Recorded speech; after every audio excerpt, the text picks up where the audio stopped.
Hi అండి, అందరికీ నమస్కారం. కమ్మని కవనాలకు స్వాగతం పలుకుతున్నాను. మొన్న మనం ఒక కథ చూసాం కదా! ఏంటిదది? వడ్రంగి, సింహం కథ.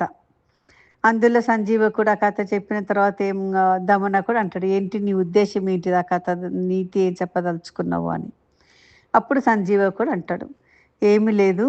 మంచి సేవకులు లేని రాజు వంచనకు వెనకాడడు. ఎంతటి దుర్మార్గపు పని అయినా కూడా ముందుకు అడుగు వేస్తాడు.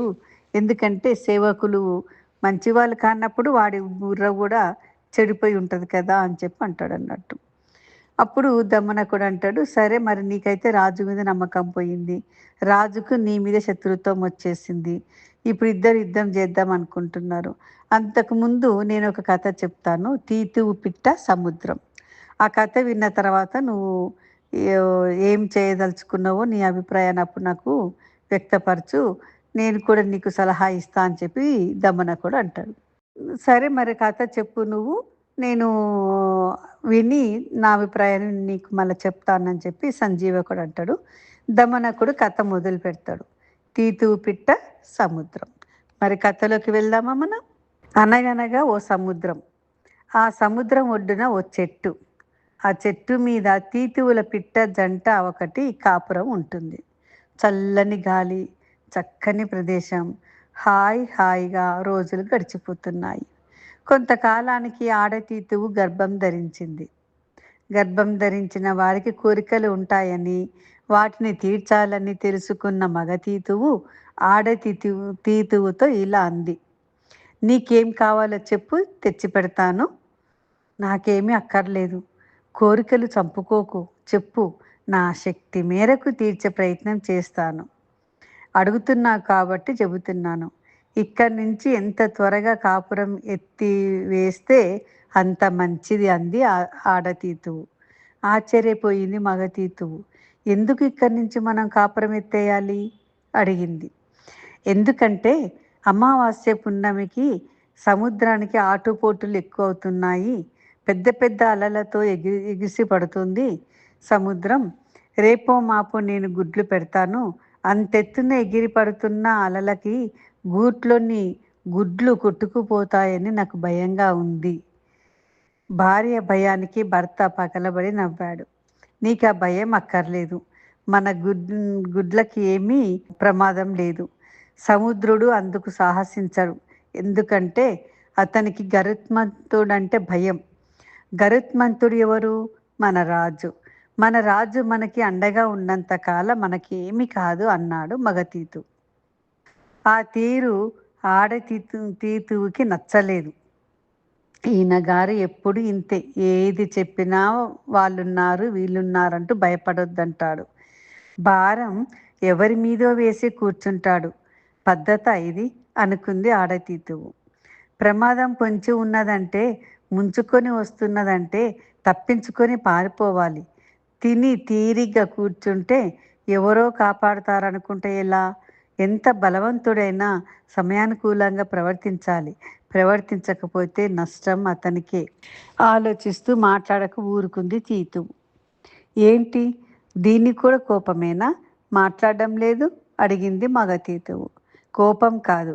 నీ వరస చూస్తుంటే నాకెందుకో హంస తాబేలు కథ గుర్తుకొస్తుంది. మాట వినని మూర్ఖుడు తాబేలులా చచ్చిపోతాడు" అంది ఆడతీతువు. తనని మూర్ఖుడు అన్నా పర్వాలేదు. ముందు తాబేలు కథ ఏంటో తెలుసుకోవాలనుకున్నాడు. "ఆలస్యం దేనికి? ఆ కథ ఏంటో చెప్పు" అడిగింది మగతీతువు. ఆడతీతువు చెప్పసాగింది ఇలా. హంస తాబేలు కథ ఆడతీతువు చెబుతుంది. ఎవరికి? మగతీతువుకి. వెనుకటికి ఓ చెరువు ఉండేది. దాని పేరు భువనసారం. పెద్ద చెరువు అది, అందమైంది కూడా. అందులో వికట సంకటాలని 2 హంసలు, ఓ తాబేలు ఉండేవి. తాబేలు పేరు కంబుగ్రీవం. 3 ముచ్చటగా స్నేహంగా ఉండేవి. ఓ సంవత్సరం వానలు పడలేదు. ఎండలు మండిపోయాయి. దాంతో చెరువు ఎండిపోసాగింది. ఎండిపోతున్న చెరువులో ఉండలేమని, ప్రమాదమని తెలుసుకొని హంసలు 2 ఇంకో చెరువుకి ఎగిరిపోదామనుకున్నాయి. నీళ్లతో కలకలలాడే చెరువు, పెద్ద చెరువు దూరంలో ఉంది. అక్కడికి పోదామని నిర్ణయించుకున్నాయి. ఆ మాటే చెప్పాయి తాబేలుకి. నన్ను విడిచి వెళ్ళిపోతారా? బాధపడింది తాబేలు. ముగ్గురం అన్నదమ్ముల్లా తిరిగాం, కలిసి బతికాం. ఇప్పుడు విడిపోవాలంటే బాధగా ఉంది. మీతో వద్దామంటే ఎగరలేను. ఏం చెయ్యను అంది తాబేలు. పాపం అని జాలిపడ్డాయి హంసలు. ఏదో ఒక ఉపాయం ఆలోచించి మీతో పాటుగా నన్ను తీసుకొని పొండి. చావో రేవో మీతోనే. మీరు లేకుండా నేనుండలేను అంది తాబేలు.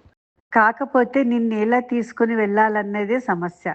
నిన్ను వీపునెక్కించుకొని తీసుకొని వెళ్ళాలంటే సాధ్యం కాదు. పైగా చెరువు చాలా దూరంలో ఉంది. తెలిసి తెలియక సాహసం చేసి నిన్ను తీసుకొని వెళ్ళాలంటే ఏదేని పొరపాటు జరిగితే నీ ప్రాణాలే పోతాయి. అందుకని అందుకని నువ్విక్కడ ఉండడమే మంచిది. ఏం చేస్తాం? విడిపోవడం మనకి రాసిపెట్టి ఉంది. అందుకే వెళ్ళిపోతున్నామన్నాయి హంసలు. అదృష్టం బాగుండి వానలు కురిసి ఈ చెరువు నిండింది.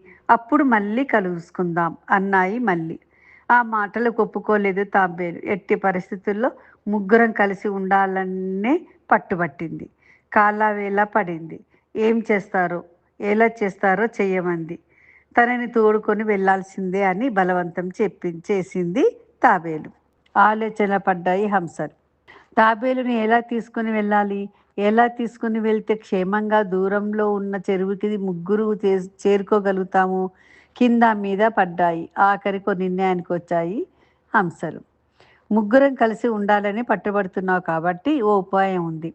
అదేంటంటే ఓ కర్రని తీసుకుంటే దాని చెరో చివర మేమిద్దరం ముక్కున కరిచి పట్టుకుంటాం. నువ్వు కూడా అదే కర్రని నోటితో కరచి పట్టుకొని మధ్యలో వేలాడాలి. అలా వేలాడితే కర్రతో పాటుగా ఎగిరిపోతాం. అయితే నువ్వు చాలా గట్టిగా కర్రని పట్టుకోవాలి. ఎట్టి పరిస్థితుల్లోనూ నోరు తెరవకూడదు. తెరిచావనుకో ఇంతే సంగతులు. కింద పడి చచ్చిపోతావు. ఆలోచించుకో. ఆలోచించడానికి ఏముంది? బ్రహ్మాండమైన ఆలోచన. అలాగే చేద్దాం అంది తాబేలు. ఆవేశపడకు, లేనిపోని ప్రమాదాన్ని కొని తెచ్చుకోకు చెప్పాయి హంసలు. నన్ను తీసుకుని వెళ్ళడం మీకు ఇష్టం లేదని చెప్పండి. అంతేకాని పదే పదే ప్రమాదం అంటూ గొంతు చించుకోకండి అంది తాబేలు అలిగింది. ఎవరి రాతను ఎవరు మార్చలేరు. లేనిపోని మాటలు పడే కన్నా తాబేలును తీసుకొని వెళ్ళడమే సమస్యకు పరిష్కారం అనుకున్నాయి హంసలు. అందుకు సిద్ధమయ్యాయి. అనుకున్న ప్రకారం కర్రను తీసుకొచ్చాయి. చెరో పక్క ముక్కున కరిచి గట్టిగా పట్టుకున్నాయి. చెప్పినట్టుగానే తాబేలు కూడా నోటితో కర్రను పట్టుకొని మధ్యలో వేలాడింది. ఆలస్యం చేయలేదు హంసలు. ఆకాశంలోకి ఎగిరాయి. మబ్బుల మధ్య నుంచి హంసలు ఎగురుతుంటే తాబేలుకి చెప్పలేని ఆనందం కలిగింది. మబ్బుల్ని ముట్టుకోవాలనిపించింది. ముట్టుకునేందుకు ప్రయత్నిస్తే హంసలు వద్దన్నట్టుగా హూంకరించాయి. ఏదో నగరం మీదుగా ప్రయాణిస్తున్నాయి హంసలు. ఎవరూ చూశారు ప్రయాణిస్తున్న హంసల్ని, తాబేల్ని. నగరంలో అరిచి చెప్పారు. చెప్పింది ఆ నోట ఈ నోట బాగా ప్రచారమైంది. అదిగో అంటే ఇదిగో అంటూ అంతా వెంటబడ్డారు. హంసలు రెండు తాబేలును తీసుకొని పోతున్నాయి. కర్ర రెండు చివర్లు హంసలు కరిచి పట్టుకుంటే తాబేలు నోటితో కర్రను పట్టుకొని మధ్యలో వేలాడుతుంది. గోలగోలగా చూడసాగారు. ఆకాశంలోని వాటిని చూస్తూ కింద గుంపులు గుంపులుగా జనం పరుగులు తీశారు. హంసలకి అంతా వినవస్తుంది. అయినా పట్టించుకోలేదు. తమ పని తాము చేసుకొని వెళ్ళిపోతున్నారు. ఎగురుతున్నాయి. తాబేలుకి కుతూహలంగా ఉందంతా. జనం ఎందుకు కేకలేస్తున్నారు, పరుగులు తీస్తున్నారు? ఎందుకు పరుగులు తీస్తున్నారు? హంసలని అడగాలనుకుంది. ఆత్రంగా నోరు తెచ్చింది. అంతే. ఆకాశంలోనికి అంతెత్తు నుంచి గిరగిరా తిరుగుతూ దబ్బున కింద పడింది. కొన ఊపిరితో కొట్టుకుంటుంది. అంతలో చుట్టూ చేరారు జనం. చచ్చిపోతున్న తాబేల్ని కాళ్ళతో అటు తన్ని ఇటు తన్ని పూర్తిగా చంపేశారు. కథ ముగించింది ఆడతీతు. ఈ కథలో నీతి ఏమిటో తెలుసా అడిగింది. తెలీదు అను మగతీతు జవాబిచ్చింది. చెబుతాను, తెలుసుకో. అపాయం వెన్నంటి వస్తున్నప్పుడు దేవుడు ఉన్నాడు, రాజు ఉన్నాడంటూ వారు చూసుకుంటారు, కాపాడతాడని కూర్చోకూడదు. ఉపాయాన్ని ఆలోచించి అపాయాన్ని తప్పించుకోవాలి, పరుగు తీయాలి. లేకపోతే కోరి కష్టాలు తెచ్చుకోవడమే అవుతుంది అంది ఆడతీతు. ఇలాంటిదే ఇంకో కథ కూడా గుర్తొస్తుంది అంది. చెప్పు చెప్పు ఉత్సాహపడింది మగతీతు. చెప్పసాగింది ఇలా ఆడతీతు. నెక్స్ట్ మనము 3 చేపల కథలోకి వెళ్దామా మరి. ఉంటాను. అందరికీ సెలవు మరి.